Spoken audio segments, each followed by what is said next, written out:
ते घर आहे. आणि नामदेव महाराजांच्या घरामध्ये जनाबाई नावाची जी सेविका आहे, लहानपणापासून नामदेव महाराजांकडे सेवा करायची आणि विठ्ठलाचे निस्सीम भक्त.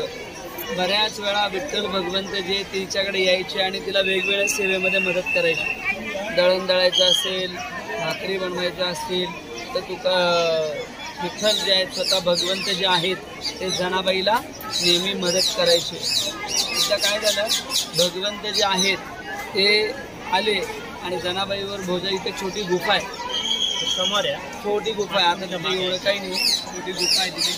तर त्या गुफेमध्ये जनाबाईने भोजन केलं, भगवंताने भोजन खाल्लं आणि भोजन केल्यानंतर भगवंताने म्हणले की आता जायला वेळ लागेल, तिथेच झोपतो, सकाळी लवकर निघून जातो. आणि मग जनाबाईने आपली घोंगडी आहे ती त्यांच्या अंगावर टाकली, भगवंत झोपले आणि भगवंताने काही अंगावरचे उपरणं आणि काही हार कुंटेला अडकून ठेवले होते. जसे झोपले आणि भगवंताच्या लक्षात आलं की सकाळी पुजारी दरवाजाच्या आत शिरतोय आणि मी अजून तसंच झोपलेलो. भगवंत उठले आणि तसेच पंढरपुरामध्ये गेले. आता पुजाऱ्याने ज्यावेळी दरवाजा उघडला तर फाटलेली घोंगडी दिसते, भगवंताच्या गळ्यातला दिव्य दागिना नाही आहे, हार नाही, उपरणं नाही आहे. आता कसं करायचं? मग शोधाशोध सुरू झाली आणि मग जनाबाईच्या घरी सगळ्या गोष्टी सापडल्या. पण जनाबाई काही सांगायला तयार नाही, भगवंत आले, तिचा विश्वास तरी कोण ठेवणार. मग इथे आता खाली गेल्यानंतर विष्णुपदी म्हणून आहे, आता आपण तिथे जाऊ. विष्णुपदी तिथे एक सुळा आहे, एक सुळा उभारण्यात आली आणि त्या सुळेवर तिला ठेवायचं आणि मग तिचा मृत्यू हे निश्चित आहे. परंतु जनाबाईने सांगितलं नाही की बाबा माझ्याकडे विठ्ठल आले होते.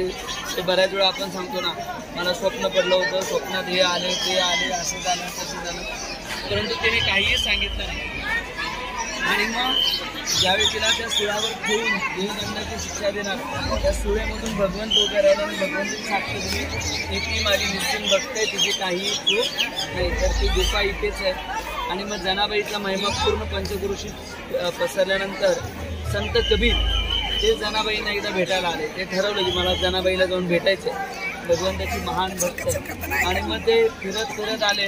तर आल्यानंतर मग आता जनाबाईला कसं ओळखायचं, तर लोकांना विचारलं बघ जनाबाई कुठे, म्हणजे ती काही ती शेतामध्ये आहे. तर जनाबाई त्याला पाहिलं तर जनाबाई एकीशी भांडत होती, केस खेळण्यापर्यंत, आगं सटवे, आगं हे नाही, तर असेच चाललं होतं सगळ्यांचं. कबीर म्हणे ही जना तुझी भांडते. तर मग गेले कबीर, म्हणले भक्तांना बाह्य दृष्टिकोनातून जाणू शकत नाही. मग गेले, काय ग तू का भांडते? म्हणे या ज्या धापलेल्या गौऱ्या आहेत